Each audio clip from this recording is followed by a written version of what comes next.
আসসালামু আলাইকুম। এখন শুনবেন সংবাদ শিরোনাম। পিআর পদ্ধতিতে নির্বাচন চায় না জনগণ, বললেন মির্জা ফখরুল। ঐকমত্য কমিশনের পক্ষে মত দিয়েছে অধিকাংশ দল, দাবি তাহেরের।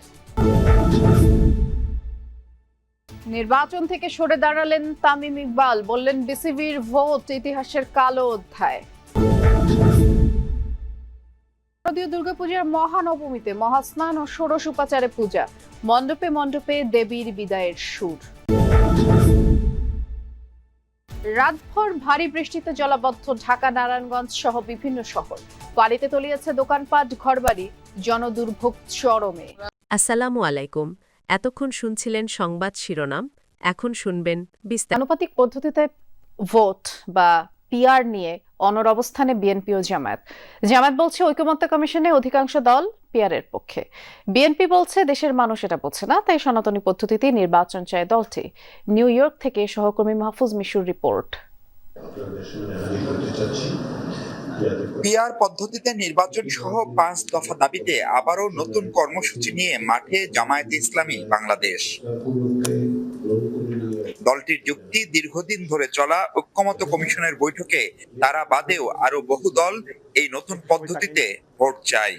আমরা দুই পক্ষেই পিআর চাচ্ছি। আপনারা জানেন যে ঐকমত্য কমিশনে 31টা দল আমরা ছিলাম, এর ভিতরে 25টা দল পিআর এর পক্ষে, কিন্তু একটা কোয়ালিটিটিভ ডিফারেন্স ছিল। অনেকে আপার হাউসে পিআর এর পক্ষে, আর অনেকে আপার এবং লোয়ার হাউস দুটাতে পিআর এর পক্ষে, কিন্তু পিআর চায় 31-এ 25 জন। তো সেজন্য আমরা পিআর চাচ্ছি। যদিও কোনোভাবেই বিএনপি পিআর পদ্ধতি চায় না, দলটি বলছে এটি নিয়ে জনগণের কোনো আগ্রহ নেই। না, এই ব্যাপারে তো আমাদের বক্তব্য একেবারে স্পষ্ট, সুনির্দিষ্ট। আমরা পিআর পদ্ধতিতে যাব না, এবং এদেশের মানুষ এটা নেবেও না, তারা মেনেও নেবে না, বোঝেই না ঠিক মতো। আর এটা যেহেতু আপনার ইলেকশন থেকে আপনাকে প্রসেসে আনতে হবে, একটা তো কালচারের ব্যাপার আছে, তো সেখানে আপনাকে সময় নিতে হবে, ধীরে ধীরে যেতে চান। ইফ পিপল থিঙ্ক দ্যাট এটাই ঠিক আছে, তাহলে যাবে। নিম্ন বা উচ্চ কক্ষ কোথাও এই পদ্ধতির দরকার নেই বলেও মনে করে বিএনপি। তবে এটি না হলে কি হবে সেই প্রশ্নের সরাসরি উত্তর দেয়নি জামায়াত। নিম্ন কক্ষে পিআর এর পক্ষে নই আমরা, উপরের দিকেও পিআর এর পক্ষে কথা বলিনি, তবে সেগুলো আমরা পরে আলোচনার মাধ্যমে এই সমস্যাগুলো সমাধান করা যেতে পারে। বাট এগুলো রাজনীতিতে নাই। আমরা আমাদের দাবি করতেছি এবং আমরা আশা করি এটা সরকার মানবে, যদি এটা জনগণের দরকার। And will participate election on February. সরকার না মানলে তখন আমি তো বলছি না, এই বাট তো রাজনীতিতে নাই। আমি বলছি আমরা দেখবো তখন। প্রধান উপদেষ্টার জাতিসংঘ সফর ইতিবাচক বলেও মনে করেন দুই দলের নেতারা।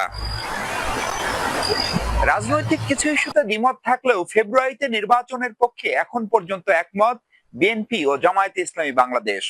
তবে দল দুটির নজর এখন আগামীতে জোট আর ভোটের নানান সমীকরণ মিলানো। Mahfuz Mishu, Jamuna news, New York, যুক্তরাষ্ট্র। দুর্গাপূজা চলাকালে পাহাড়ের অস্থিতিশীলতা জাতীয় ও আন্তর্জাতিক চক্রান্তের অংশ বলে মন্তব্য করেছেন বিএনপির সিনিয়র যুগ্ম মহাসচিব রুহুল কবির রিজভী। সকালে পল্টনে পূজা মণ্ডপ পরিদর্শন শেষে তিনি বলেছেন, যারা শেখ হাসিনার পতন মানতে পারেনি তারাই পরিকল্পিতভাবে পূজার সময় পাহাড়ে অস্থিতিশীল পরিবেশ সৃষ্টি করছে। রিজভী বলেন, রাজনৈতিকভাবে সাম্প্রদায়িক সম্প্রীতিকে বিভাজিত করা হয়েছে। দুর্গাপূজাকে নস্যাৎ করতে পাশের দেশ থেকে ষড়যন্ত্র হচ্ছে দাবি করে রিজভী বলেছেন, হিন্দু মুসলিম সবাই এক হয়ে পূজা যাতে সুষ্ঠুভাবে সম্পন্ন হয় সেই শপথ নিয়েছে। ঘটছে সেই সম্মিলন, এটাই আমার বক্তব্য। বাংলাদেশকে অস্থিতিশীল করার একটা জাতীয় আন্তর্জাতিক চক্রান্ত, যারা শেখ হাসিনার পতনকে মেনে নিতে পারেনি তারাই এই চক্রান্ত করে যাচ্ছে যে এই দুর্গাপূজার সময় এমন কিছু ঘটনা ঘটাতে হবে যাতে বাংলাদেশের ভাবমূর্তি নষ্ট হয় বিদেশে। জাতীয় প্রেস ক্লাবে আন্তর্জাতিক প্রবীণ দিবস উপলক্ষে আলোচনা সভায় বিএনপি স্থায়ী কমিটির সদস্য ডাক্তার এজেডএম জাহিদ হোসেন বলেছেন, নির্বাচন পিআর পদ্ধতিতে নয়, সংবিধান অনুযায়ী হবে। সাংবাদিকদের প্রশ্নের জবাবে তিনি বলেছেন, আওয়ামী লীগ নিয়ে প্রধান উপদেষ্টার বক্তব্যে প্রশ্নবোধক চিহ্ন এসেছে। যারা গণহত্যা, গুম, খুন, লুটপাট করেছে তাদের বিচারের আহ্বান তিনি জানান।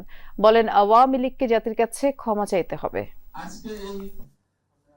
কোন অবস্থাতে গণহত্যাকারী এবং গণদুশ্মন যারা ছিল, যারা গুম করেছে, যারা মানুষকে নির্বিচারে গুলি করে হত্যা করেছে, যারা মানুষের সম্পদ লুণ্ঠন করে দেশের বাইরে নিয়ে যেয়ে দেশের সম্পদ লুণ্ঠন করে পাহাড় করেছে, তাদেরকে বিচার এবং বিচারের আওতায় আনা। এবং জামায়াতের আমির ডাক্তার শফিকুর রহমানের সাথে সৌজন্য সাক্ষাৎ করেছেন ঢাকায় নিযুক্ত সুইডেনের রাষ্ট্রদূত নিকোলাস উইক্স। সকালে দলটির আমিরের কার্যালয়ে এই বৈঠক অনুষ্ঠিত হয়। বাংলাদেশের পরিস্থিতি, বাংলাদেশ সুইডেন সম্পর্ক, ব্যবসা বাণিজ্য, কূটনীতি নিয়ে আলোচনা করেন তারা। উভয় পক্ষই ভবিষ্যতে দুই দেশের অর্থনৈতিক উন্নয়নমূলক সম্পর্ক আরও জোরদারের আশা প্রকাশ করেন। বৈঠকে সুইডেন দূতাবাসের বাণিজ্য, রাজনীতি এবং যোগাযোগ বিভাগের প্রধান ওলে লুন্ডিনো উপস্থিত ছিলেন। জামায়াতের সেক্রেটারি জেনারেল অধ্যাপক মিয়া গোলাম পরোয়ার ও মিডিয়া বিভাগের প্রধান এহসানুল মাহবুব জুবায়ের সহ দলটির কেন্দ্রীয় নেতারাও বৈঠকে ছিলেন। আসন্ন বিসিবি নির্বাচন থেকে প্রার্থিতা প্রত্যাহার করে নিয়েছেন জাতীয় দলের সাবেক অধিনায়ক তামিম ইকবাল। মোট 15 জন প্রার্থী প্রত্যাহার করে নিয়েছেন মনোনয়নপত্র। বুধবার মনোনয়নপত্র নিয়ে যে নাটকীয়তার গুঞ্জন ছিল, শেষ পর্যন্ত তাই সত্যি হলো। বোর্ডে সকাল সকাল তামিম ইকবাল উপস্থিত হন, তার সাথে ছিলেন আরেক প্রার্থী ইসরাফিল খসরু। মনোনয়ন প্রত্যাহারের শেষ সময় ছিল দুপুর 12টা পর্যন্ত। দুপুর 2টায় চূড়ান্ত তালিকা প্রকাশ করা হবে। ক্লাব ক্যাটাগরি থেকে তামিমের সাথে মনোনয়নপত্র প্রত্যাহার করেছেন সাইদ ইব্রাহিম আহমেদ, ইসরাফিল খসরু, রফিকুল ইসলাম বাবু, মাসুদুজ্জামান, আসিফ রব্বানী, মির্জা ইয়াসির আব্বাস সহ 12 জন। এছাড়া ক্যাটাগরি 1 থেকে মীর হেলাল, তৌহিদ তারেক, 3 থেকে সিরাজউদ্দিন আলমগীর। যখন যেমন মনে হচ্ছে, যখন যা মনে হচ্ছে তখন তা করা হচ্ছে। এটা আসলে ইলেকশন না, এটা ইলেকশন না। আর ক্রিকেটের সাথে এই জিনিসটা কোনো দিক থেকেই মানায় না। আপনারা আই এম শিওর যখন ইসি তালিকা দিবে যে আজকে কারা কারা উইথড্র করেছেন, তাদের নামগুলো আপনারা দেখলেই বুঝতে পারবেন যে তারা সবাই তাদের জায়গা থেকে হেভি ওয়েট, তাদের ভোট ব্যাংকও ইটস ভেরি স্ট্রং।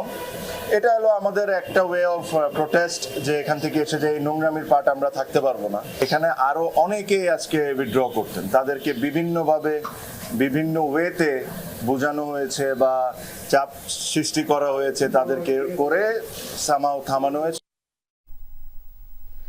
আনন্দ আর বিষাদের মিশেল মহানবমীতে ষোড়শ উপাচারে দেবী সিদ্ধিদাত্রীর আরাধনায় মুক্তির পথ খোঁজেন ভক্তরা। সকাল থেকে মণ্ডপে মণ্ডপে সে উপলক্ষে শুরু হয় কল্পারম্ভ আর বিহিত পূজা।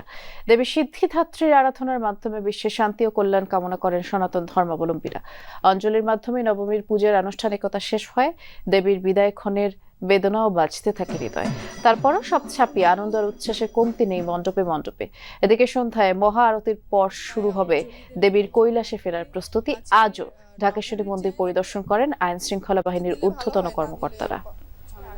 এবং তো খারাপ লাগছে, সারা বছর অপেক্ষা করেছি মা কখন আসবেন, দেখতে দেখতে পূজা শুরু হয়েই শেষ হয়ে গেল। কালকে মা চলে যাবেন আবার। আজকে দিনই এফেক্টিভলি পূজার শেষ দিন। কালকে তো জাস্ট কিছু ছোটখাটো নিয়ম করেই হচ্ছে মাকে বিদায় দেয়া।